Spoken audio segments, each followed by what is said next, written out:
Va a empezar la doctora Pilar Herrera, del Hospital Ramón y Cajal.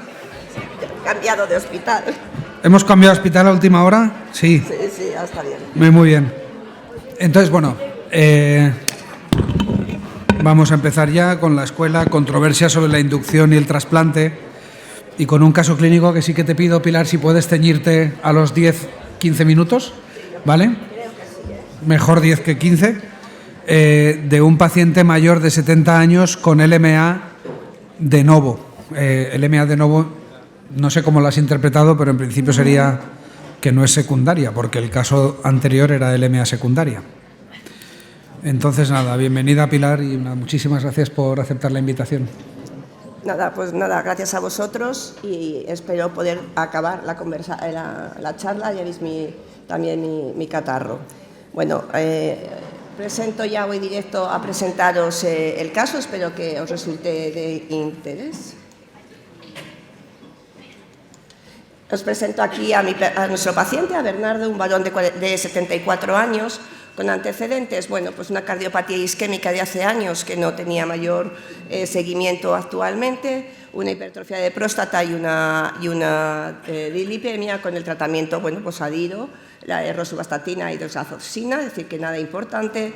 Antecedentes familiares, una hermana con UCA de mama y una cardiopatía isquémica el hermano. Y socialmente pues es un paciente que estaba bien, vivía solo, autónomo, acudía a un centro social para la comida, pero tenía apoyo social, tenía 3 hijos que vivían cerca, con lo cual pues eso ya nos daba cierta tranquilidad. Bueno, pues acude al servicio de urgencias por un cuadro sincopal en la calle. En la anamnesis, cuando le vimos, pues solamente refería cansancio en las últimas semanas y en la exploración pues solamente destacaba pues la palidez. Bueno, pues procedimos a hacer una analítica y aquí os destaco pues lo más importante. Vemos que tenía una pancitopenia con una anemia de 6,9, plaquetas 78.000 y, bicitopenia y leucocitosis de 61.000 a expensa de monocitos. En la bioquímica LDH elevado, un poquito elevada, y ya si pasamos a comentaros el frotis, vemos que ya se veía pues la población blástica, había pues un porcentaje de monoblastos, de blastos mieloides, y a destacar en los blastos mieloides pues que tenían cierta granulación azurófila, se podía ver algún bastón de Auer y sobre todo tenía la huella digital. Ahí os hago una imagen de la huella digital, no era de este paciente, pero bueno, nos sirve para el caso porque sabemos que esto nos tiene que hacer pensar que podemos tener una mutación en nucleofosmina.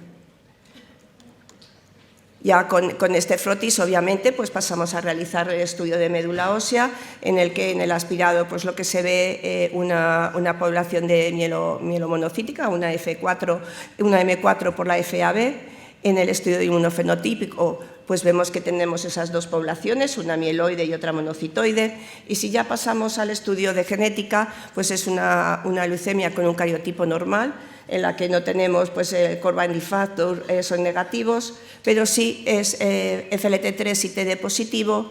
Tenemos mutación en el exón de 12 del NMP1, como bueno, no nos está sorprendiendo, ya lo esperábamos por el frotis, y en el estudio de NGS pues vemos que además tiene una mutación en DMT3-2A y en TET2. Bueno, pues con todo esto pues tenemos el diagnóstico de una leucemia mieloide aguda de novo, con la clasificación pues con alteración genética recurrente, y por el leuquimia NET pues es un riesgo intermedio. Entonces, bueno, pues ya nos tenemos que plantear el tratamiento con el paciente.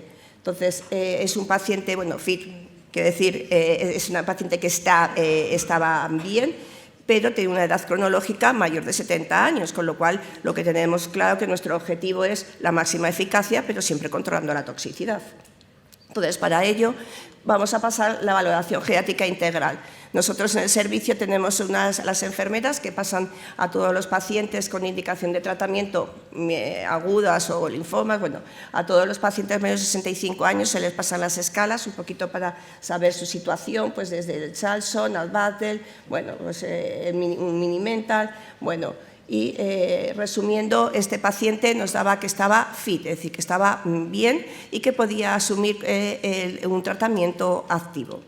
Además, también colaboramos con el servicio de oncología y tener una consulta de cardiooncología, y este paciente, con los antecedentes que tenía, una cardiopatía isquémica, con un seguimiento un poquito, no nos quedaba claro hasta qué punto era correcto, bueno, pues se hizo también pasado a la consulta de cardiooncología, y también hicimos una valoración del soporte nutricional.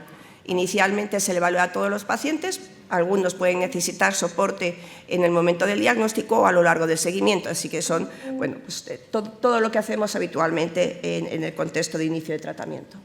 Como os he dicho, en ambas circunstancias nuestro paciente estaba muy bien, con lo cual, pues perfecto. Pues si nos vamos a las guías, pues vamos a ver qué tratamiento nos plantearíamos en este caso. Entonces, como no tenemos a priori, ya sospechábamos que era un NMP1 y este resultado es el que lo obtuvimos pronto, pues yo creo que tenemos claro que donde nos vamos ahí, nos quedábamos era pues en el grupo de aza-venetoclax, ¿no? Es decir, que no teníamos, es primaria, no había recibido azacitidina para nada, no es TP53, no es IDH, con lo cual esa sería nuestra alternativa. Entonces, pues nuestro paciente, empezamos, como tenía una leucocitosis, pues primero tuvimos que hacer un tratamiento citorreductor con hidrea y profilaxis para parálisis tumoral, no tenía gran puntuación, así que una dosis de clasburicasa fue suficiente, y comenzamos el tratamiento con azacitidina, venetoclax, ya empezamos y se hizo el ramp-up, y como en este primer ciclo íbamos a asociar posaconazol, pues nuestro rampa fue hasta 100 miligramos de venetoclax. Y el paciente le dimos de alta, como ya todo el diagnóstico fue ingresado, pues ya todo se hizo ingresado, y una vez completado azacitidina, pues ya le pudimos dar de alta porque el paciente no tuvo ninguna complicación durante este periodo.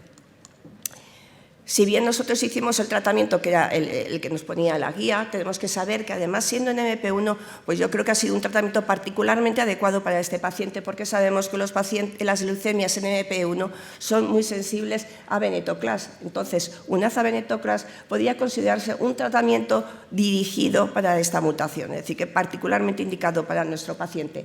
Aquí os pongo un resultado de vida real de pacientes que mayores de 65 años con esta mutación, que tuvieron 3 opciones terapéuticas, con venaza, hipometilante o quimioterapia. Vemos que los resultados, claramente, los que peor iban eran los pacientes que iban solamente con hipometilantes, pero si hacemos ya la selección del grupo de pacientes mayores de 65, estos claramente van mejor con venaza con respecto a la quimioterapia. Con lo cual, bueno, pues eso me dejaba muy tranquila porque estaba aportando un muy buen tratamiento a nuestro paciente. En el día +21 aproximadamente hicimos la reevaluación de la respuesta, coincide con la suspensión de venetoclax, y vemos que había hecho una respuesta citológica con una enfermedad medible del 1%.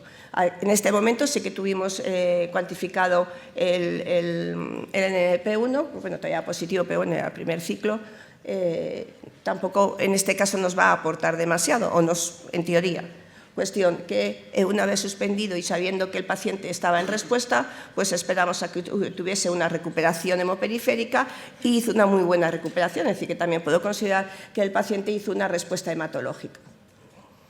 En los siguientes ciclos, más o menos hasta el cuarto ciclo aproximadamente, estuvimos ajustando la dosis de venetoclax y, digamos, la frecuencia de los ciclos, para que al final más o menos se quedara con una dosis de venetoclax de 400 miligramos durante 7 días, con una frecuencia cada 6 semanas. Así el paciente pues, toleraba muy bien el tratamiento.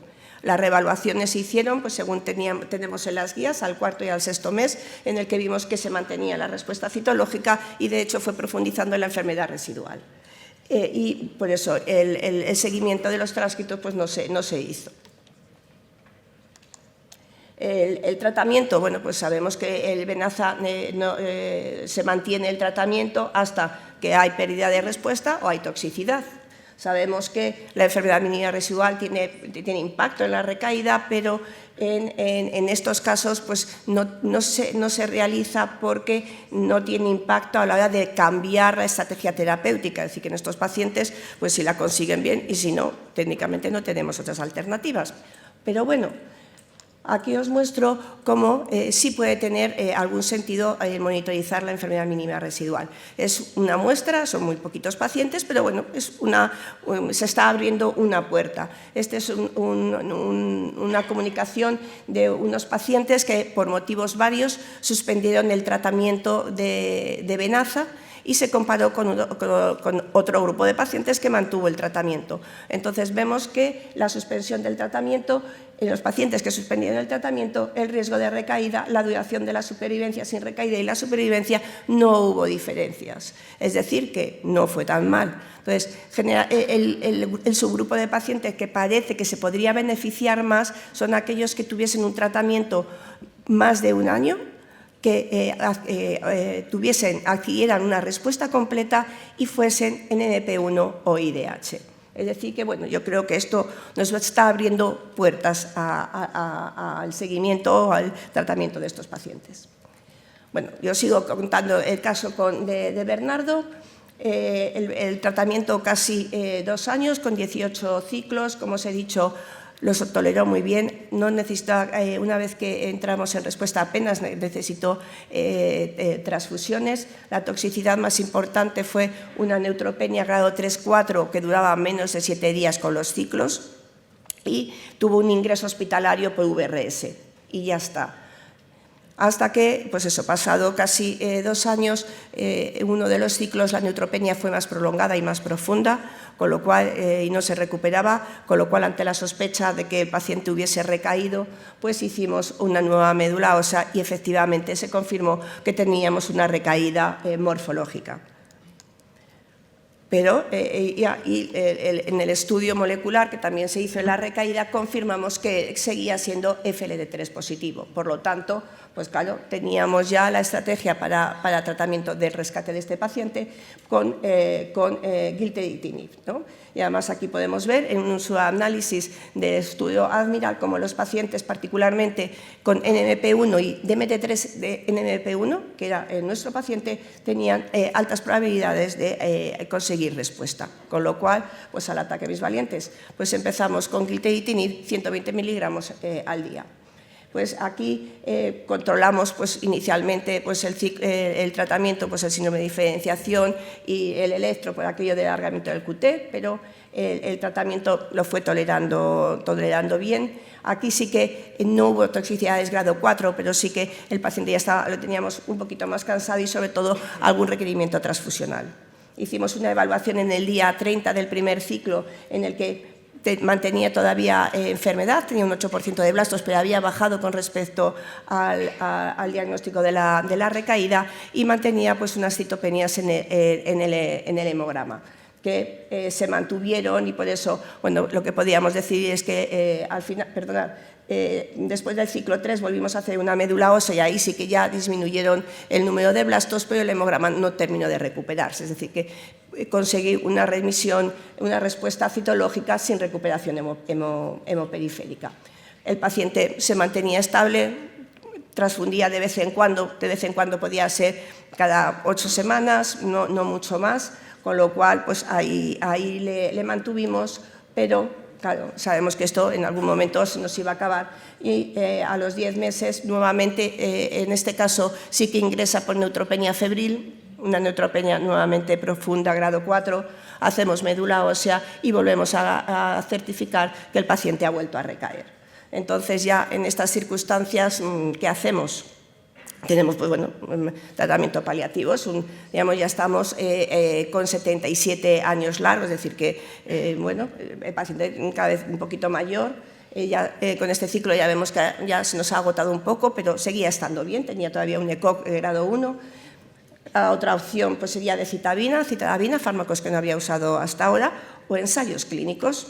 Entonces, claro, si estamos hablando que tenemos una leucemia en MP1, tenemos que pensar en los inhibidores de menina. Sabemos que son fármacos que ya tenemos aprobado uno de ellos en Estados Unidos para el tratamiento de la leucemia aguda en MP1, con lo cual, bueno, pues si tuviésemos opción de ofertar a nuestro paciente un fármaco de esta familia, pues sería una opción para él. Entonces, yo que a veces cuando llevo estos pacientes y te animas y dices, sigues tratando y sigo tratando, y dices, bueno, yo creo que siempre antes de continuar, siempre parar, pensar, ver cómo está, ver si realmente ofertar el ensayo clínico le voy a ayudar o no, ¿no? Es decir, que pensemos, hablamos con el paciente, vaya, le sobraba energía y quería participar absolutamente, con lo cual pues hizo el screening y el paciente estaba en tratamiento pendiente, bueno, pues ir viendo cómo de momento buena tolerancia y iremos viendo cómo es la respuesta. Entonces, como conclusiones, bueno, yo creo que la valoración integral de estos pacientes para ajustar el tratamiento, todos sabemos que es básico. El estudio molecular siempre es importante y en personas mayores también, porque vemos que nos ayuda a dirigir el tratamiento ahora que cada vez tenemos más opciones terapéuticas. Como los resultados con los tratamientos que tenemos cada vez son mejores, pues probablemente va a tener también un papel el seguimiento de la enfermedad residual molecular. Y sobre todo que vemos que estos pacientes que inicialmente tratábamos y nos dábamos con un canto de los dientes, ahora ya podemos ir enlazando tratamientos, alcanzándole al paciente una supervivencia con buena calidad. Y ya está, muchas gracias.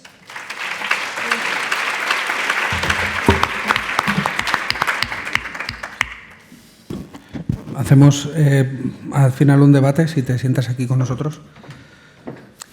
A continuación va a hablar de las ventajas de una aproximación semi-intensiva el doctor Luis Pedro Monteiro del Hospital Santo Antonio dos Capuchos de Lisboa.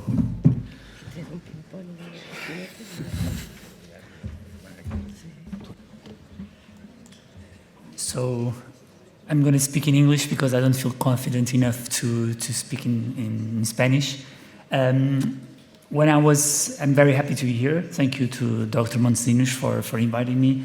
When I was preparing this presentation, I didn't expect it to be a presentation of pros and cons and trying to advocate for a less intensive regimens. But I do think that throughout this presentation, you'll be aware that this trend is probably coming to stay. And first, I think it's important to look to what historically has been the case of how we treat and decide treatment for acute myeloid leukemia, when we considered the patients that throughout time we didn't have much options, and before we had a very much of a binary approach, where you have young patients that are fit enough to go through intensive chemo versus the others that will just go with palliative care. Later on, with the advance of HMA and later with venetoclax, we started to look that there was a chance of treating also older patients. And because of that, we started to use geriatric scores and other sorts of tools to try to assess which of these older patients could benefit for the treatment. And now we are entirely coming to this molecular era where the treatment resides far more in the characteristics of the disease rather than in the characteristics of the patient. And it is important to look at this. I think it's something that was known for a long time. If we look to this publication from the Swedish registry in 2009, it was a publication that was trying to show that even older patients could benefit from intensive chemo in terms of decreasing early death rate compared to only palliation. But more important than this, I would like to highlight the fact that when we look to the curves, we have this young population that still die and relapse and have early relapses due to, which are represented here, due to bad disease in terms of biological characteristics. But in the other side of the spectrum, there's also older patients that actually endured chemotherapy, survived and kept alive without relapsing because they had good molecular characteristics of their diseases. So this is something that has been going along with time that we know that there are patients that would benefit and some patients that would not benefit for so much of these intensive approaches. And this was already shown before, so should we wait or can we wait to have a molecular landscape of the patient? Yes, with the publication from the German group, with all the caveats that were already also presented before. Christoph Rohlich showed that we can delay treatment up to 15 days without starting treatment, at least to have time to have those that are considered for the moment, the genetic markers that matter the most for the LN classification and help us to guide treatment, but also to prognosticate how this will go with the patients and the family, for everyone to be more or less in sync about what's coming with the treatment. And this is what we have in 2025, probably a little bit more than just this, but we do have a menu, a therapeutic menu, and it's not about having a good option to treat, it's about how to choose and how to sequence the treatment for the patient that we have in front of us. And if we look to the patient older, above 75 years, it's pretty straightforward in the way that we have, based on the VLEA, the idea that these patients should benefit from this less intensive approach with the Ven/Aza. The data, the later publication from the long-term follow-up of 43 months showed that this survival benefit was kept throughout time. We do have a huge percentage, or a considered percentage of patients that respond and survive up to 2 years, and 29% of responders survive up to 3 years, which are numbers that prove that this is feasible for the more unfit population.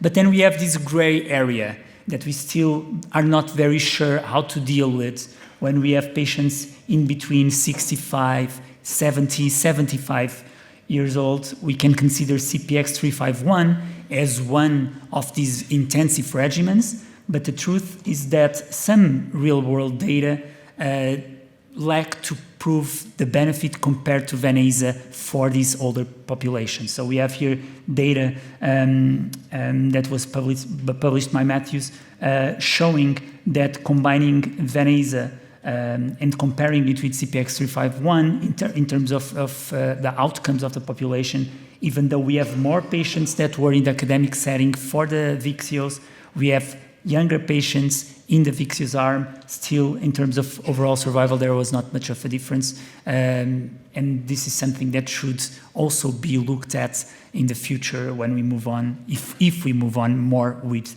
Ven/Aza.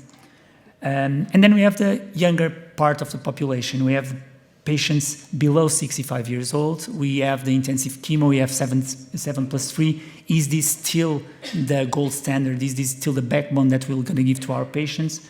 And of course, if I would do this presentation, I would have to go through the data that was presented in ASH by the Paradigm assay. In this term, it was looked at patients that are considered fit for intensive chemo. They were randomized to be treated with intensive chemo or Ven/Aza. And the truth is that with a median age of 64-year-old, we have more patients that are from the adverse risk, less intermediate favorable, because this excluded core binding factor AML and FLT3 mutated AML. So we are basically having more of these unfavorable AMLs in the treatment arm. And when we compared, the primary endpoint was met with a superior event-free survival for the patients treated with the less intensive regimen. We have less mortality in the Ven/Aza group. We have less febrile neutropenia, less hospitalization duration, and also a subjective sense of better quality of life of the patients. And besides that, we also know that by this treatment, or the study showed that they could bridge more patients to transplant, and with this having intent to treat in these high-risk forms of AML. And these are basically the conclusions that they came up in the presentation. I think we should be a little bit more cautious. It's still a phase 2 study. We don't have a long-term follow-up. There will be questions about the NPM1 mutated AML in the threshold of the 60 years old. That was a threshold used for them to consider patients for the trial or not.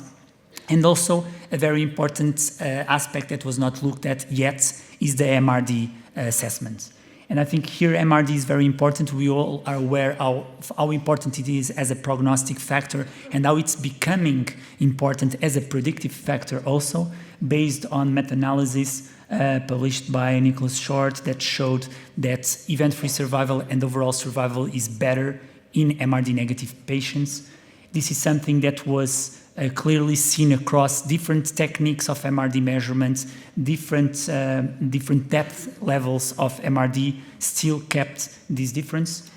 And this is the reason why we use MRD as a tool to reassess stratification or reassess the risk of AML throughout treatment and decide who to transplant based on that. So not only that, we also know that transplanting patients that are MRD positive is worse than transplanting patients that are MRD negative.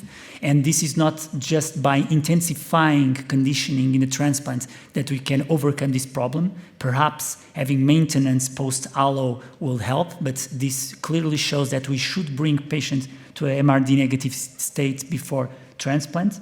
And all these questions are not really assessed in the paradigm trial yet. We have some data from MRD in less intensive regimens treatments, sub-analysis published by Chris Pratt regarding VIALE-A patients, where we can see that MRD negativity is related with better overall survival compared to MRD positivity. But interestingly, in this paper, what was shown is that around 20% of the patients that achieve MRD negativity, they just achieve it after 7 cycles of treatment. So the time for this depth of response when we treat with Ven/Aza is longer than when we consider intensive regimens. And this is important, and it's a little bit different from what has been seen in other publications.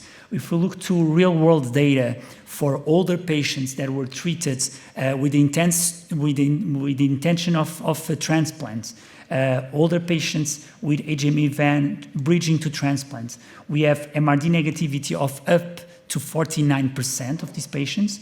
And in terms of overall survival curves, there was not much of a difference compared, or we can see some better overall survival compared to the historical cohort of patients that are not transplanted. In terms of having newly diagnosed AML versus relapse refractory, the curves up till now are still steady, they are very balanced. But more surprisingly yet are the data from the Chinese study that compared intensive induction with Ven/Dec induction. And in this case, we have fit patients, 18 to 59 years, treated with Ven/Dec or treated with intensive chemo and followed up by consolidation with high-dose cytarabine. And here, there was, in terms of composite complete remission, benefit for the patients treated with Ven/Dec with levels of MRD negativity up to 80% with just 1 or 2 cycles. So this is a little bit different from what was seen and published by Chris Pratt regarding VIALE-A. So regarding this, I would like to say that we are not yet sure how important it is the MRD status in these less intensive regimens. It is important to reassess this and to make sure that the outcome of the patients after transplant will not have a late relapse due to being transplanted with MRD positivity. So all these data are still very immature for us to have a proper analysis. Finally, moving a little bit to also consider less intensive regimen, though it's not that less intensive, we could consider the triplets combination. In terms of triplets, we are intensifying the HMA-Ven combos. And in this case, we can start by looking at adding a FLT3 inhibitor, especially for those patients that are treated with Ven/Aza that probably don't have the best overall survival outcomes treated only with Ven/Aza, because these patients, the clones that express FLT3 mutations normally upregulate BCXL and MCL1, therefore they will not be so sensitive to venetoclax, so this combination might be good. And these are data from the MD Anderson, very high complete remission, composite complete remission rates, very high levels of MRD negativity, still lots of toxicity. And we see here that there was a need for mitigating these toxicities by firstly assessing bone marrow as early as possible, day 14, and also continuation of cycles could be postponed up to 49 days.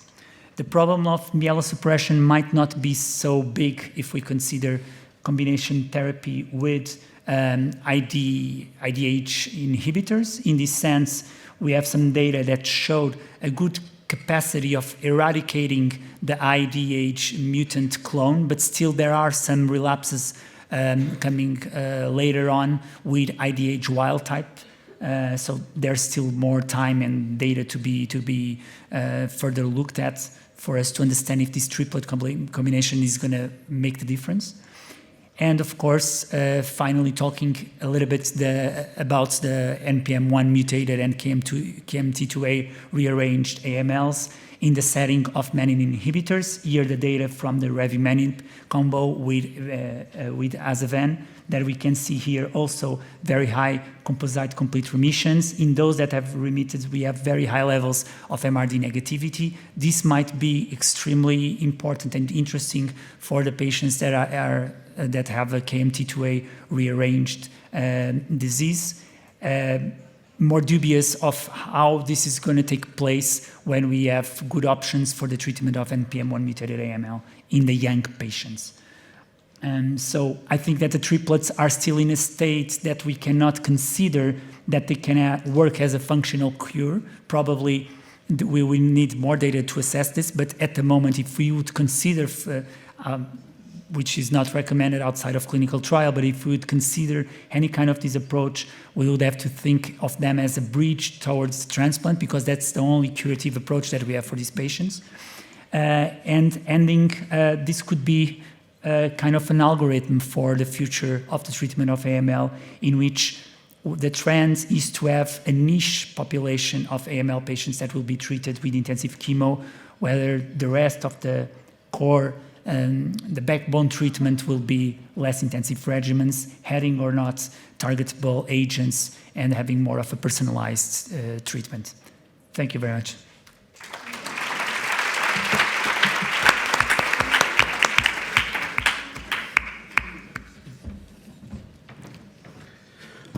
Muchas gracias. Obrigado. Vamos a la rana Gustavo, que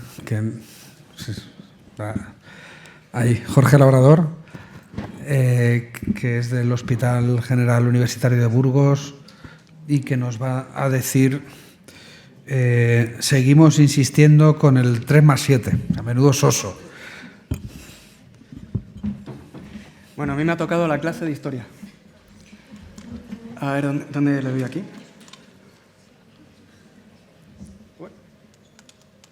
Ahora, empezamos.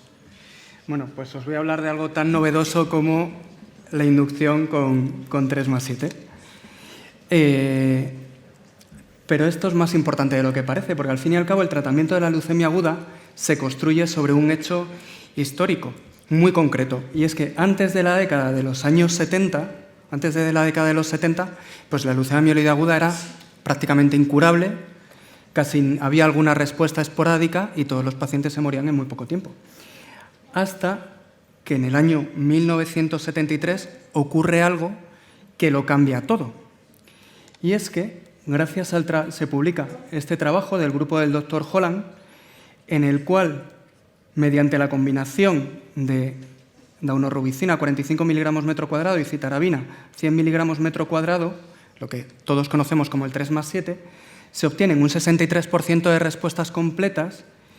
Y además los resultados de este estudio han sido reproducibles a lo largo del tiempo, con lo cual por primera vez se empiezan a curar una proporción de pacientes jóvenes con leucemia mieloide aguda. Y todo esto no fue debido a un nuevo fármaco, sino que fue el esquema y la duración de la exposición de las células leucémicas a esta combinación. Pero lo extraordinario no es solo esta tasa de respuestas y esta eficacia, sino que 50 años después sigue siendo el backbone de nuestro tratamiento actual para los pacientes jóvenes candidatos a quimioterapia intensiva. Es verdad que hemos modificado alguna cosilla, pero al final nos estamos basando en un tratamiento de hace 5 décadas. Sí que es verdad que hemos modificado, bueno, pues es un 3+7 con pequeños matices. Pues al final son 5 décadas de ensayos clínicos aleatorizados, donde se han evaluado distintas dosis de antraciclinas, distintos tipos de antraciclinas, distintas dosis de citarabina, se han propuesto esquemas alternativos, pero al final, pues ningún otro régimen ha demostrado obtener mejores resultados a largo plazo y ni tampoco se ha conseguido una menor toxicidad. En cuanto a la intensificación de la dosis de daunorubicina, sí que se ha observado que dosis un poquito más altas de daunorubicina, de 60 o 90 miligramos metro cuadrado, pues dan lugar a mayores tasas de respuestas completas y una mejor supervivencia global con una toxicidad similar. En cuanto al tipo de antraciclina, pues tanto daunorubicina como idarubicina consiguen unos resultados similares. Si probamos mitosantrona en comparación con idarubicina y daunorubicina, pues se obtuvieron una tasa de respuestas completas similares y una tasa de supervivencia global también muy parecida.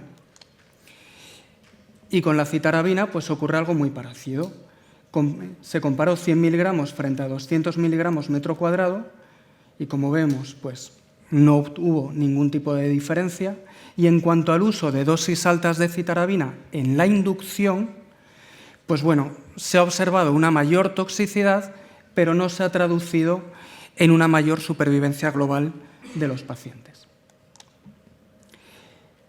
Se han evaluado distintos esquemas alternativos de quimioterapia intensiva. He puesto este ejemplo del Flagide y del ADE, con una tasa de respuestas completas similares y al final pues una supervivencia global también muy parecida. Quizás una excepción podría ser la adición de cladribina, que sí que demostró una mayor tasa de respuestas completas y una mayor supervivencia global. Sin embargo, este estudio no ha sido reproducido y es verdad que los resultados obtenidos son inferiores a lo que habitualmente observamos. Y así podemos seguir hablando de adición de distintos citostáticos al esquema 3+7, pues ya sea clofarabina, fludarabina, topotecan, un montón de ensayos con elevada toxicidad, sin mejora consistente de resultados y ningún impacto en la supervivencia global. Hasta que empezamos a utilizar tratamientos dirigidos, gracias al mejor conocimiento de la biología de la leucemia aguda. Y los primeros ensayos clínicos fueron estos de aquí, en los que se combina un inhibidor de FLT3 en pacientes con LMA FLT3 mutado de nuevo diagnóstico, en los cuales por primera vez se observa una mayor supervivencia global, añadiendo un fármaco dirigido al 3+7. Y esto ocurre tanto con midostaurina, un inhibidor de FLT3 de primera generación, como posteriormente con quizartinib, un inhibidor de FLT3 de segunda generación. En base a estos fármacos un poquito más dirigidos, pues también se pudo observar que gentuzumab, en combinación con 3+7, también podría mejorar este esquema 3+7, pero no mejora a todos los pacientes por igual. Hay que tener en cuenta la biología de la leucemia aguda. En este metaanálisis, donde se observó es que realmente los pacientes que se benefician son especialmente aquellos pacientes de bajo riesgo. También se benefician un poquito los de riesgo intermedio, pero desde luego los de alto riesgo no se van a beneficiar. Y sobre todo, por tanto, para LMAs CBF y C33 mutado. Teniendo en cuenta también esta biología de la enfermedad, posteriormente se estudió Vixeos frente a 3+7 en pacientes con LMA secundarias o con cambios mielodisplásicos que tuvieran una edad entre 60 y 75 años. Este tratamiento, en este sentido, no es un tratamiento tan dirigido porque al final VYXEOS no deja de ser quimioterapia intensiva, pero liposomal. Y sí que demostró una mayor tasa de respuestas completas y sí que se tradujo en una mayor supervivencia global. Y por eso a estos pacientes con este perfil, pues tratamos a día de hoy con VYXEOS en lugar de con 3+7. Y de este modo llegamos a las recomendaciones de la European Leukemia Net del año 2022, en la cual podemos ver que dentro de las opciones de tratamiento para los pacientes candidatos a quimioterapia intensiva, el backbone sigue siendo el 3+7. Ellos te dicen que utilizando daunorubicina a partir de dosis de 60 miligramos, que puedes utilizar daunorubicina o mitosantrone, y citarabina, pues 100 o 200 miligramos. Pero ya hay que tener en cuenta estos matices que hemos hablado de conocimiento, una vez que conocemos la biología de nuestros pacientes de la leucemia aguda. Si el paciente tiene FLT3 mutado, podremos añadir midostaurina y si es FLT3-ITD, podremos utilizar también quizartinib.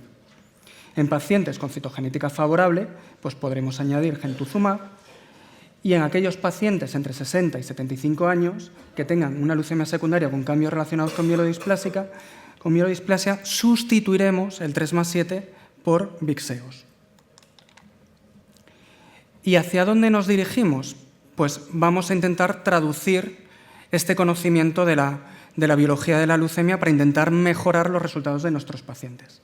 Este es un ensayo clínico fase 3 en el que ya está comparando dos inhibidores de FLT3 en pacientes con FLT3-ITD mutados en combinación con 3+7. Compara gilteritinib frente a midostaurina. Ya no comparamos el inhibidor de FLT3 frente a placebo, sino intentamos mejorar ya lo que tenemos.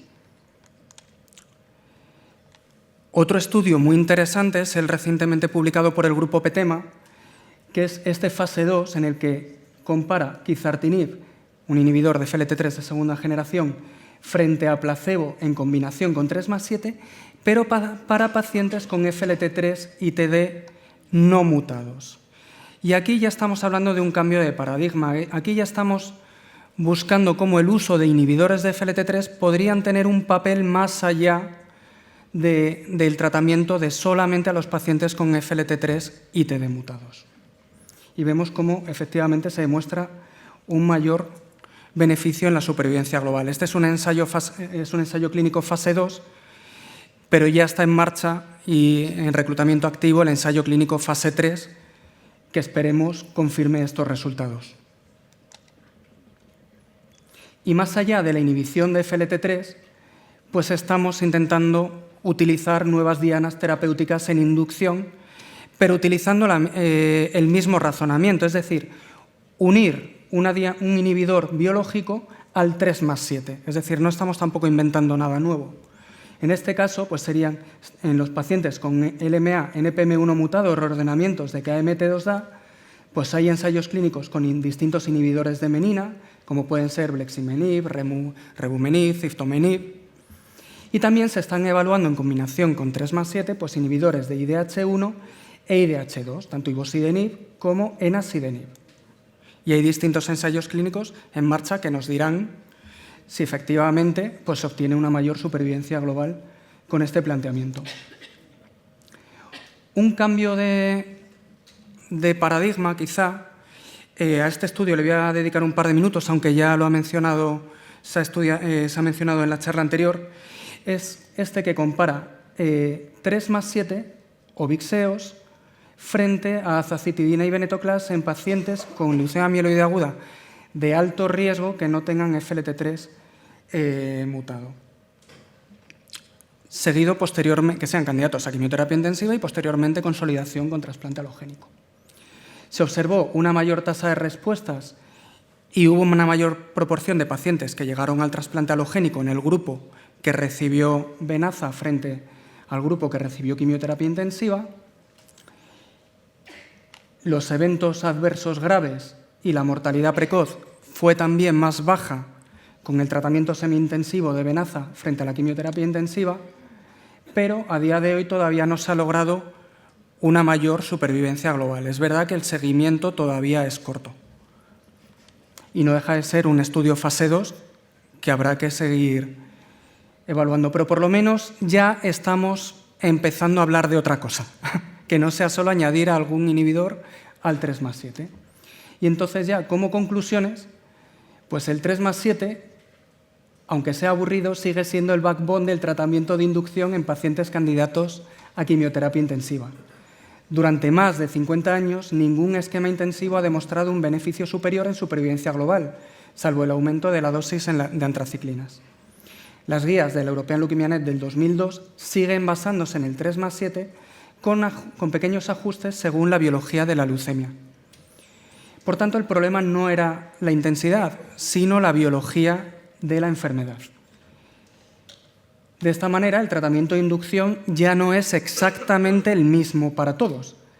El beneficio aparece cuando el 3+7 se integra con la biología de la leucemia aguda, pues FLT3, ITTKD, CBF, NPM1, etc. En subgrupos de muy alto riesgo, pues Venaza podría llegar a ser una alternativa razonable, pero no deja de ser una evidencia que todavía es muy emergente. Habrá que ver qué pasa. Y esto da lugar a que el futuro sea una inducción personalizada, de tal manera que el 3+7 todavía no va a desaparecer, pero quedará progresivamente restringido a subgrupos bien definidos. Y nada más. Muchas gracias.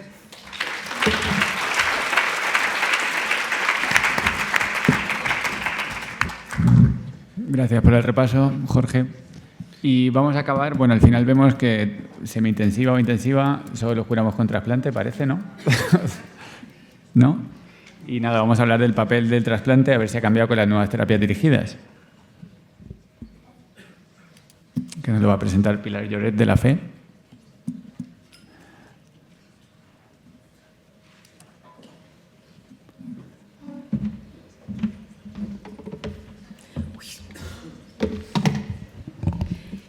Bueno, buenas tardes a todos. Primero agradeceros por estar aquí en este educacional y aguantar hasta el final. Y luego también agradecer al comité organizador por contar conmigo para esta charla. Yo voy a hablar del papel del trasplante en la era de las terapias dirigidas. Vale, bueno, inicio de contenidos. Voy a empezar con una breve introducción. Como sabéis, pues el trasplante es una estrategia con potencial curativo en la LMA. Clásicamente se ha indicado en pacientes FIT, de riesgo intermedio y adverso en primera remisión completa. Sin embargo, pues el trasplante tiene ciertos retos o limitaciones. Entre ellas destacamos la recaída post-trasplante, que sabéis que tiene una mediana de supervivencia en torno a los 4 o 6 meses, muy mal pronóstico. En cuanto a los puntos que pueden contribuir a la recaída post-trasplante, yo solo voy a pararme en comentar la mínima residual pre-trasplante. Aquí os traigo un metaanálisis, un forest plot del metaanálisis que englobaba 19 estudios y en conclusión lo que se vio es que la mínima residual positiva pre-trasplante era un factor independiente y potente de recaída, independientemente del método utilizado, ya fuera PCR o citometría de flujo. Entonces, bueno, pues estamos en un momento en el que tenemos que ser un poquito más exigentes y no basta con llegar al trasplante, sino que tenemos que intentar hacerlo con la mejor respuesta posible y mantener el efecto antileucemia posinjerto. Y en este contexto pues, aparecen las terapias dirigidas. Aquí tenéis un breve resumen histórico de cómo ha evolucionado el tratamiento de la LMA. Sabéis que hemos estado pues, muchas décadas estancados, ¿no?, en el 3+7, como acaban de comentar. Y de 2017 en adelante hemos vivido un punto de inflexión con la irrupción de las terapias dirigidas y desde entonces pues, una rápida expansión de estas, como veremos a continuación. Voy a hablar primero de las terapias dirigidas en el contexto del pretrasplante, como puente al trasplante, ¿vale?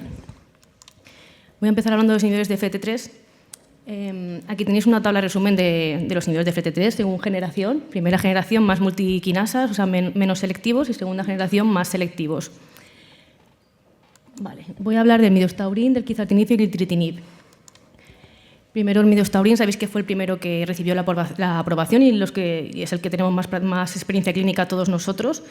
Lo ponemos en primera línea junto a quimioterapia estándar en pacientes con LMA, ITD o TKD. El ensayo que dio lugar a su aprobación, pues sabéis que es el RATIFY, que ya se ha comentado en varias charlas aquí. Consiguió su endpoint primario, que era mejorar la supervivencia a favor de midostaurin.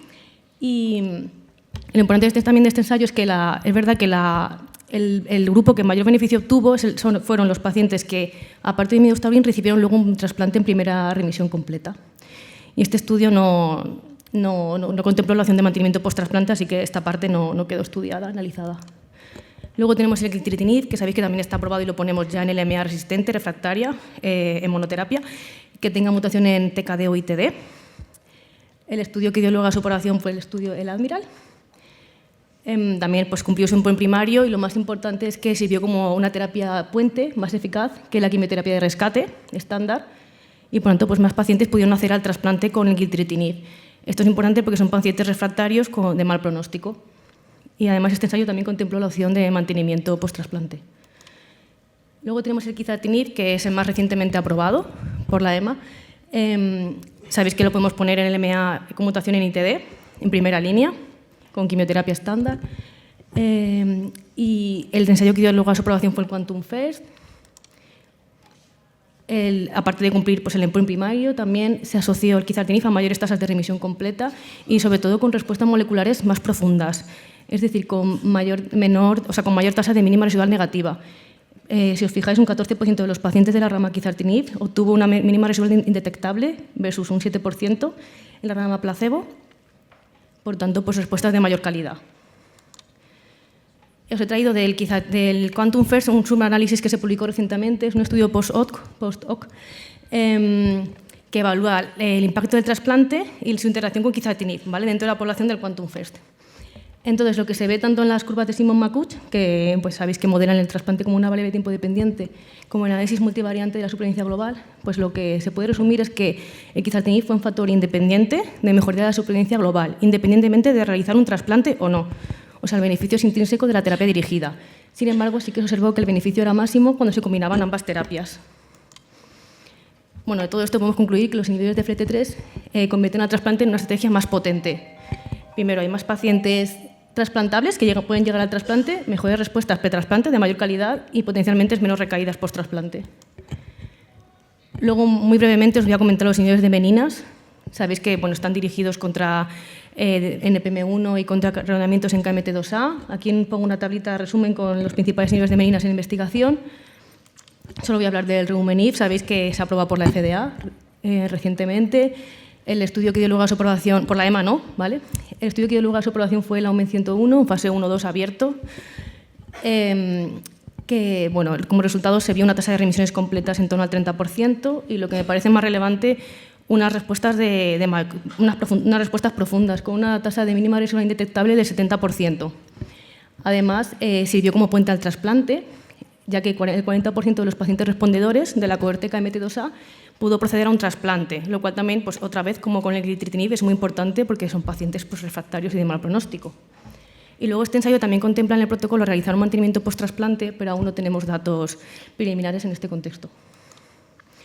Bueno, aquí simplemente he puesto esta tabla resumen de lo que hemos comentado hasta ahora. Y ahora voy a hablar de las terapias dirigidas como mantenimiento post-trasplante, de la evidencia que hay hasta ahora. Entonces, bueno, con las terapias dirigidas estamos observando un cambio del paradigma. Estamos pasando de observar y tratar la recaída morfológica a prevenirla antes de que esta ocurra, sobre todo a través del control de la mínima residual. En este contexto pues, están investigando los inhibidores de IDH y IDH1 y IDH2, pero todavía están en fases muy preliminares. Y luego también hay un interés por venetoclax y azacitidina en este contexto. En este caso sí que hay un ensayo que se diseñó para el mantenimiento post-trasplante, que es el VIALT, un fase 3, que está pendiente de resultados. Y por último, pues inhibidores de FLT3, que son los que acumulan mayor evidencia en este contexto de mantenimiento post-trasplante y son de los que voy a hablar un poco. Pero bueno, el desafío clínico va a radicar en saber equilibrar entre el control de la enfermedad y la toxicidad del fármaco. Primero voy a hablaros del sorafenib. Es el que acumula realmente mayor evidencia en estudios. Tiene dos estudios importantes, que es el SORMAIN, un fase 2, y un estudio fase 3 chino, que básicamente los dos pues, lo que demuestran es que el sorafenib se asocia a un menor riesgo de recaída de forma significativa post-trasplante versus placebo o no hacer mantenimiento. Sin embargo, como sabéis, pues este fármaco no está aprobado por ninguna agencia reguladora, no podemos ponerlo, aunque sí que sabéis que se hace un uso off-label en este fármaco en muchos centros. Y luego el gilteritinib. Este fármaco sí que también tiene un ensayo clínico que se diseñó específicamente para evaluar el mantenimiento post-trasplante, que es el ensayo MORFO, el MORFO que es un fase 3, controlado con placebo, que solo incluye a pacientes ITD, con mutación en ITD, ¿vale? Y curiosamente en este ensayo No se alcanzó el endpoint primario, no hubo un beneficio en la cohorte global, en la supervivencia libre de recaída. Sin embargo, cuando se estratificaba por mínima residual, sí que se observó, como podéis ver en las curvas, que los pacientes que tenían mínima residual positiva, pretrasplante o posttrasplante inmediato, sí que había un beneficio significativo en la supervivencia libre de recaída. Sin embargo, los pacientes con mínima residual negativa, pues este beneficio no se observó, las curvas se superponían. Eso también abre la puerta pues, a una nueva idea de que quizás el mantenimiento se pueda individualizar y no ser universal y guiarlo por mínima residual. Es una idea que dejo ahí.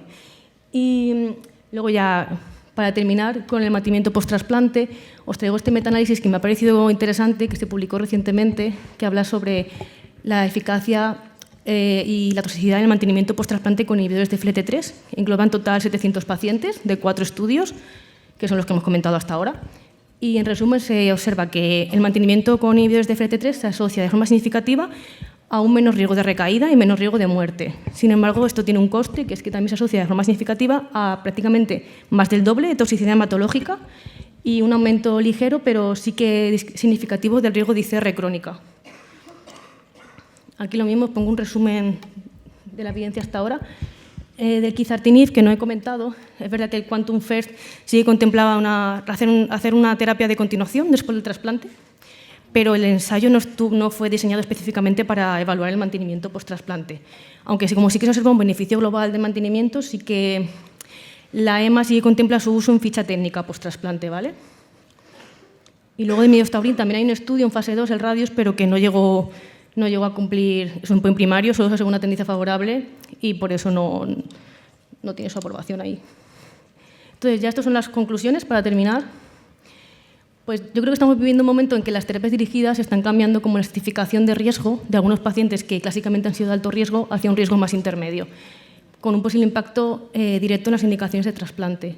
Creo que el ejemplo más claro es el del LMA con mutación en FLT3, que sabemos que pues, antes clásicamente era alto riesgo, sobre todo ratio alélico alto, trasplante en primera línea, y yo creo que ahora que estamos en la fase de inhibidores, pues vemos que son pacientes que alcanzan mejores respuestas, más duraderas, más profundas, y que la supervivencia pues, se equipara a un riesgo intermedio, y de hecho pues, la N 2022 pues, ya lo contempla así, ¿no? Y cada vez pues, parece que la tendencia es a indicar el trasplante pues, guiado según la mínima residual y la presencia de donante, como hacemos en nuestro protocolo. Y luego otro ejemplo que también me ha parecido interesante traer es el de la LMA con BCR-ABL mutado.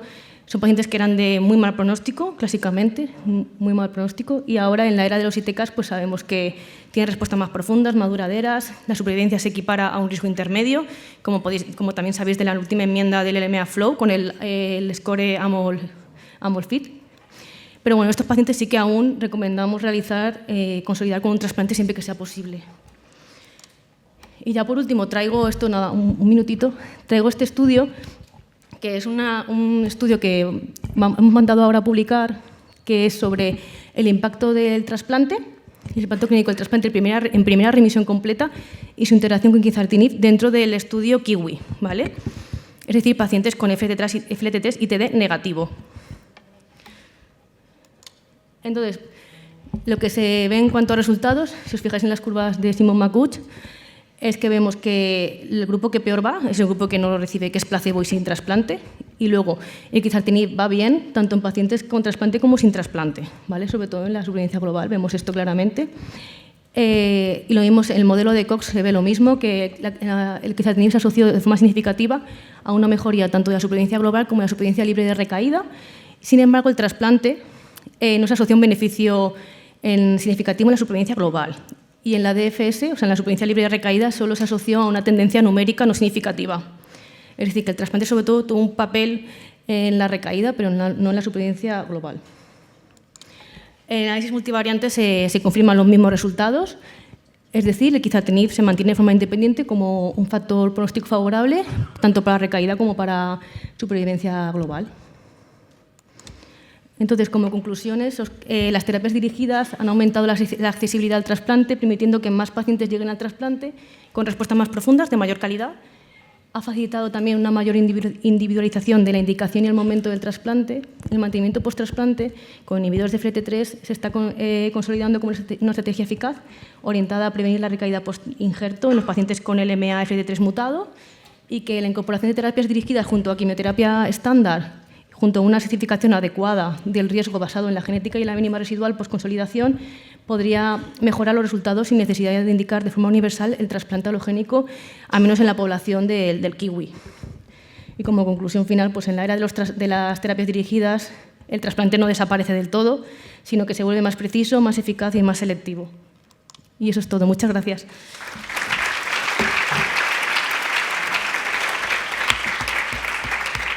Muy bien, gracias. Yo creo que tenemos 10 minutos para preguntas y debate. No sé si alguien tiene algún comentario.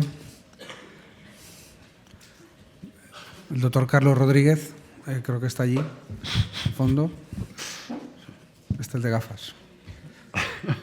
El de barba. Buenas tardes. Yo quería aprovechar la presencia de Jorge y Luis para que discutan ellos lo que Luis introdujo como la zona gris, ese grupo de pacientes de 60 a 75 años, hacia dónde debemos ir a corto plazo. ¿Ir una con quimioterapia intensiva o cambiar el paradigma hacia terapias dobletes, tripletes? Pero sobre todo que discutan ellos. Eso no es una pregunta. ¿Alguien tiene una pregunta? A mí me gustaría preguntarle a Luis Pedro, te ha tocado defender esa postura, pero ¿tú realmente lo estás haciendo? Si estás tratando a pacientes de 70 años con aza-venetoclax. Con aza-venetoclax, sí. Pero me refería a pacientes más jóvenes, por lo del cambio de paradigma. Más jóvenes, no, pero ahora tenemos que empezar a hacerlo, ¿no? Si lo puedes... creo que it's better in English. Sí, sí.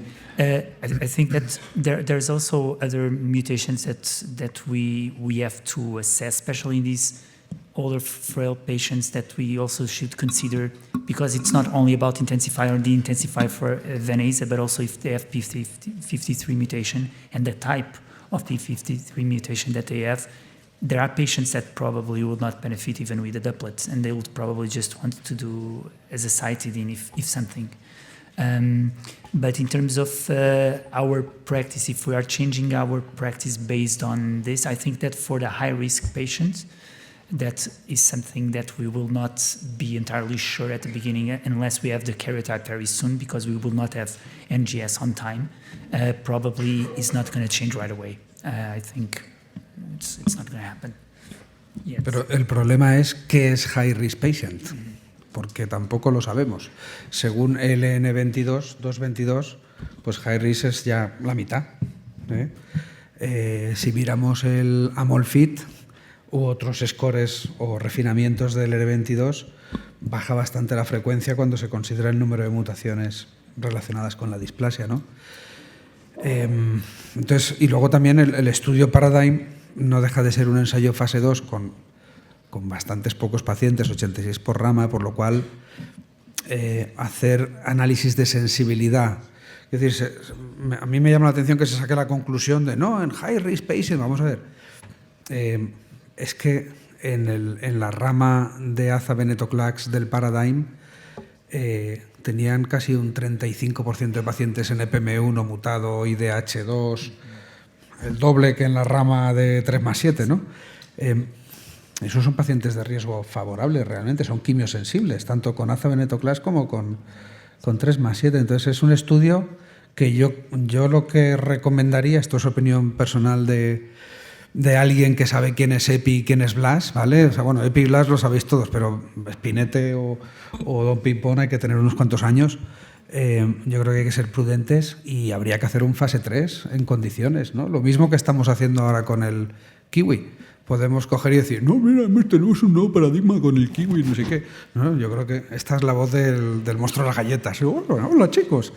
Yo creo que hay que hacer un fase 3 en condiciones. El problema es quién lo va a hacer. Porque, por ejemplo, nosotros desde PTMAS lo hemos propuesto a varias compañías farmacéuticas de cuyo nombre no puedo acordarme ahora, y nadie quiere hacerlo. O sea, yo creo que les conviene más un estudio pequeñito que cambie paradigmas mentales que tener una buena evidencia científica. Y sobre todo falta a largo plazo, ¿vale? Y luego tenemos un problema, que es que esto nos lleva, esto es el síndrome de la manta corta, ¿vale? Nos lleva a tener que tratar a todos los pacientes con trasplante alogénico, cuando lo que vemos es, y os ha puesto Pilar unas diapositivas muy chulas, de cómo con la terapia dirigida y una quimioterapia que se ha demostrado erradicativa, como el 3+7, podemos curar sin trasplante a muchos pacientes. Yo creo que deberíamos de ir por ahí con estas nuevas moléculas. Pero puede que las tendencias sean otras, ¿no? Como los tripletes con venetoclax, azacitina más X en paciente joven.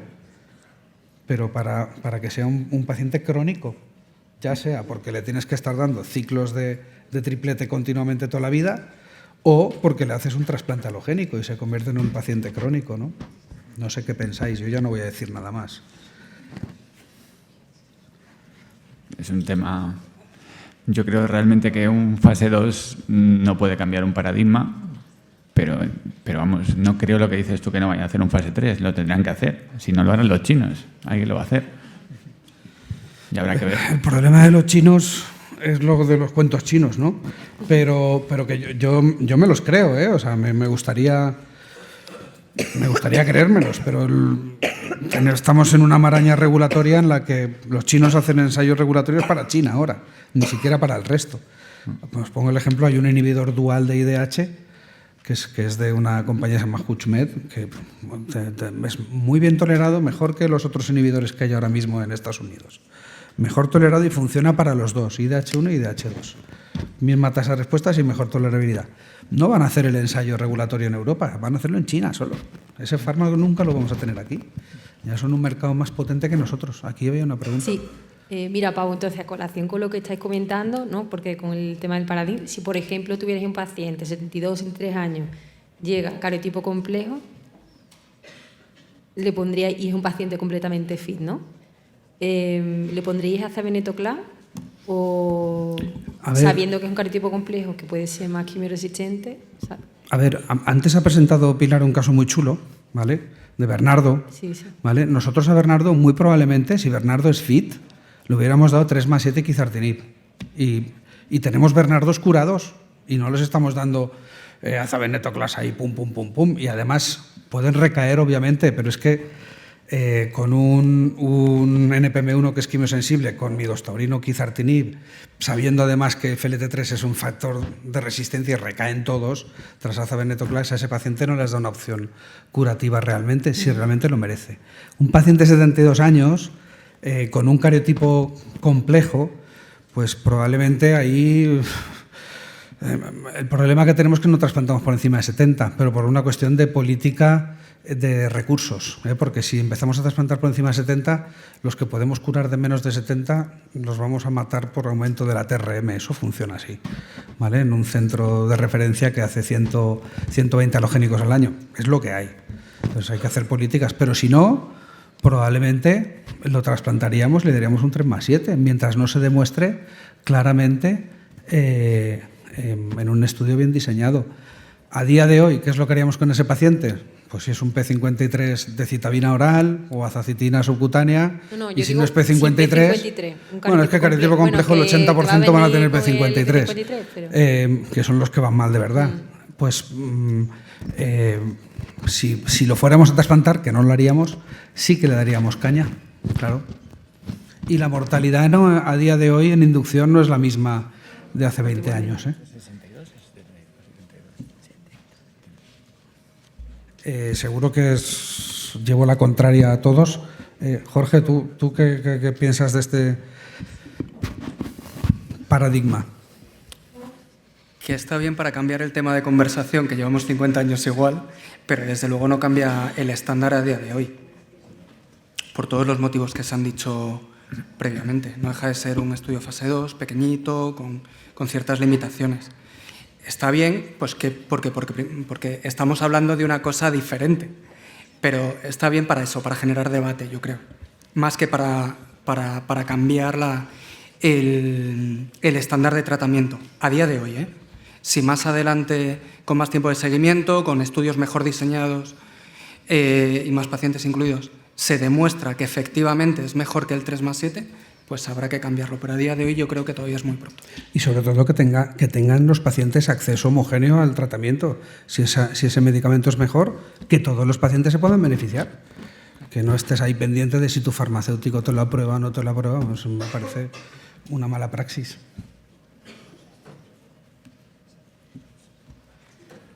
And we didn't even talk, where do we put now the more intensive treatment that was Cleavan, Flagydavan, how we are going to do this treatment, and where do we put it in the basket of all the treatment for these patients? Eso es otra cosa muy importante, porque si tú hablas con los, digamos, más modernos, ¿vale?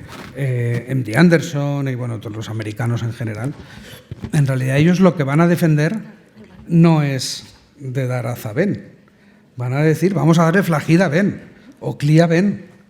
O sea, esquemas intensivos, pero que yo creo que en gente borderline de más de 60, 70 años, yo creo que solo los pueden dar ellos porque son ultratóxicos. Si nosotros ya con el triplete del Benaqui ya los pacientes lo pasaron fatal, imagínate darle un Cleavan a uno de 70 años. Yo lo veo peligroso. Pero ellos van por esa vía, o sea, no van por la vía de combinar venetoclax con algo intensivo. De hecho, para el 3+7 se les queda corto, es poco intensivo para ellos. Y una pregunta, Pilar, que has hablado de, bueno, sabemos, ¿no?, que cuanto el paciente mayor grado de respuesta tenga el trasplante, mejor. ¿Os planteáis, lo hacéis, seguir dando ciclos, seguir dando terapia dirigida para minimizar la respuesta, para llevarlo al trasplante o no? O sea, un paciente con RC con mínima residual positiva. ¿Te planteas darle otro ciclo? En general no se recomienda como seguir insistiendo para cuando el paciente llega a RC, pues ir al trasplante. Sí, nosotros hacemos eso. O sea, no dais otro ciclo para decir, no, vamos a ver. protocolo. Pero no insistimos en... El trasplante tiene un problema, ¿vale?, que es que ha llegado a su tope. Es decir, ya la TRM, por suerte, estamos en TRMs del 10%.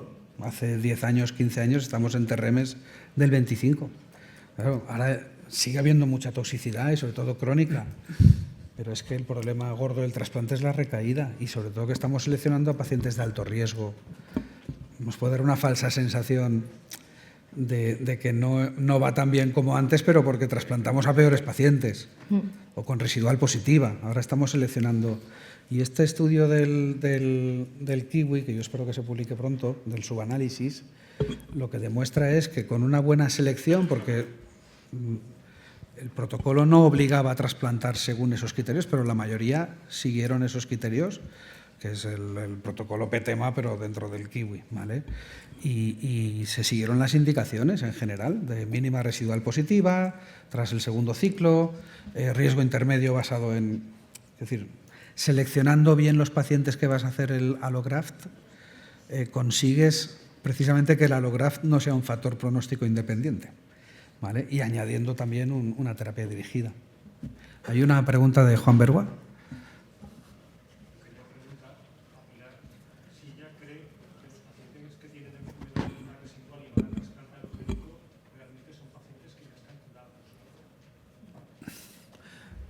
¿La puedes repetir? Espera, que hay un micrófono.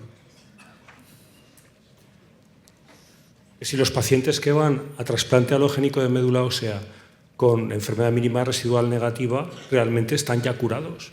Y lo que pasa es únicamente el beneficio del trasplante es, como siempre, el tiempo, lo que se ha demostrado en trasplantes cardíacos.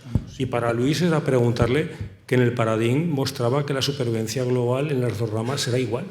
A pesar de que el event-free survival era igual, la overall survival era igual. O sea que no aportaba tampoco nada.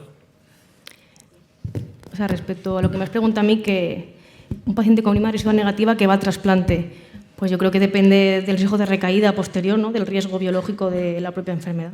En un riesgo intermedio tengo más dudas, pero un riesgo adverso yo creo que sí que tiene que ir a un trasplante para curarse. And regarding the Paradigm data, they explained that based on the fact that it was intended to treat, so that patients that were not responding in an arm moving to the other one, and therefore balancing a little bit the curves in terms of overall survival.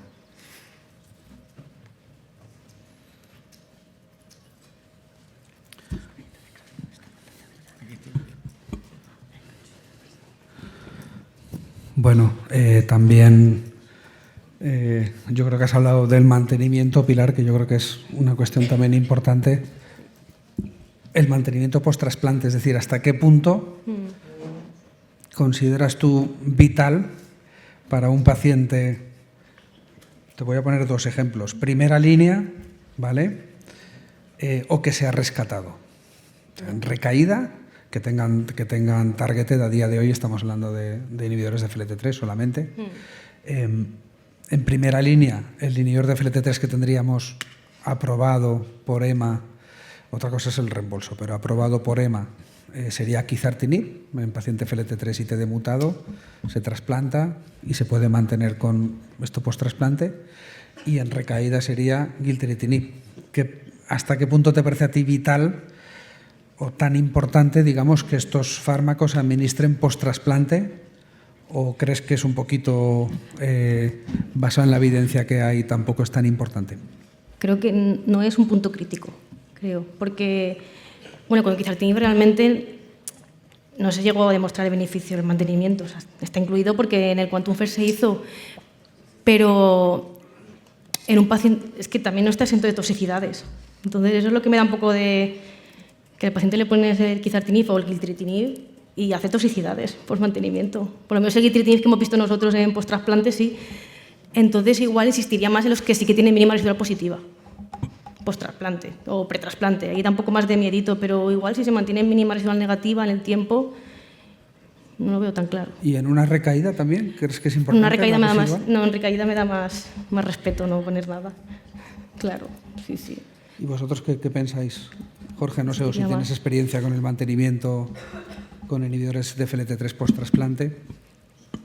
Hombre, parece que se ha demostrado que los inhibidores de FLT3 sobre todo son útiles, como ya he dicho, en los pacientes con enfermedad residual positiva. Si un paciente tiene una enfermedad residual negativa, no ha demostrado, y que recibe un trasplante alogénico, no ha demostrado ese beneficio. Por lo menos ni quizartinib ni gilteritinib.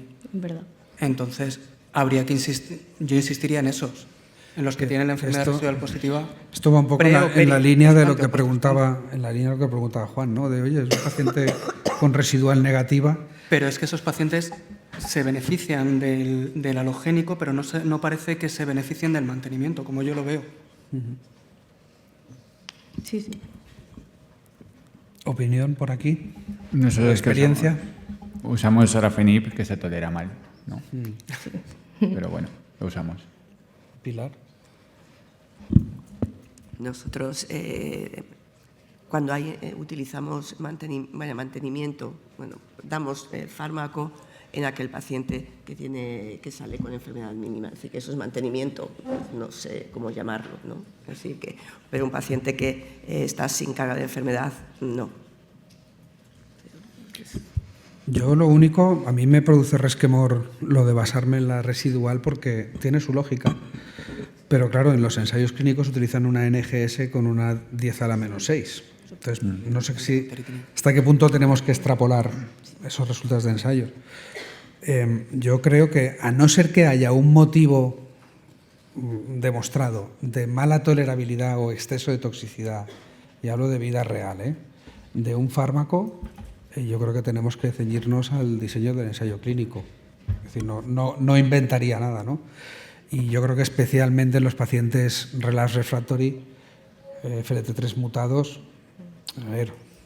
no darles el mantenimiento me parece poco afortunado. Ahora, eso sí, nosotros llevamos tiempo, porque participamos en todos los ensayos de Admiral y Quantum R y tal, y especialmente con gilteritinib, llevamos tiempo cuando lo pasamos a la práctica habitual, decidimos dar 80 miligramos de entrada. Simplemente porque si dábamos 120, a las 2 semanas el trasplantólogo se lo había quitado, por lo que sea, ¿vale? Pues porque tiene elevación de GOT-GPT o porque ingresa por una neumonía o porque lo que sea.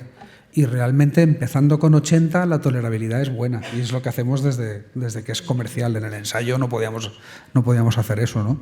Pero bueno, acabamos haciéndolo también en el ensayo, ¿no? Pero se permite ajustar dosis también cuando tiene interacción con CYP, por ejemplo, inhibidores de calcineurina, hay muchas interacciones y la dosis de 80 en nuestra experiencia es mucho más segura que la de 120. Y yo con sorafenib, la verdad es que no tenemos experiencia porque no damos fármaco fuera de indicación en nuestro hospital, pero lo que dicen los que lo usan es que no es que se tolere muy bien. No se tolera muy bien, no. ¿Pero por qué? ¿Por qué motivo? Tampoco sé darte los detalles porque lo lleva José Luis López Lorenzo, pero eso he tratado uno y se toleró bastante mal. En los ensayos clínicos de sorafenib, en uno de ellos, más de un 50% de modificaciones de dosis, interrupciones, mucha toxicidad cutánea, hematológica, gastrointestinal, como que se insistía mucho en que no se tolera nada bien.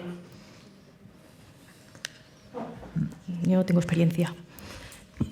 And also, what do you consider about the time for maintenance? For how long should these patients be kept? We probably have to follow what has been published in the pivotal trials, but is it really needed, or do we only need a little bit of the maintenance treatments until the kick-in of JVL after transplant? I don't know. Con quizartinib es fácil porque el pivotal trial son 36 meses, 3 años. A mí me parece excesivo, pero es lo que está por diseño de ensayo. Con gilteritinib es más difícil la cuestión, porque es teóricamente de por vida, ¿no? Y claro, dar de por vida un medicamento a un paciente yo creo que se hace duro. Nosotros lo tenemos en las guías LMA-RON, pone que de dar 2 años, ¿vale? O sea, mantenimiento post-trasplante, 2 años, porque es cuando se produce el 80% de las recaídas o 90% de las recaídas post-trasplante. Y una vez ha pasado ese tiempo, pues bueno.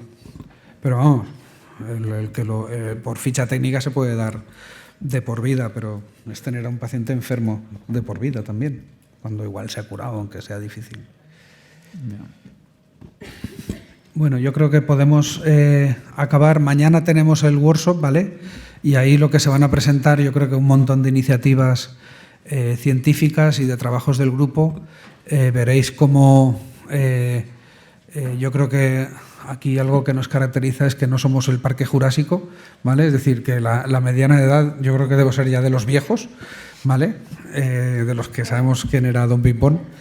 Y hay muchísimas iniciativas y buscamos mucha gente con iniciativas, no solo en España, sino también fuera de España, y veréis cómo se están moviendo muchas cosas a nivel cooperativo. Y nada, ahora hay el cóctel, ¿vale? No sé si habrá he dicho que habría suficiente para comer, pero igual no lo hay, no lo sé. Y si no, pues ya mañana también nos veremos. Hasta luego.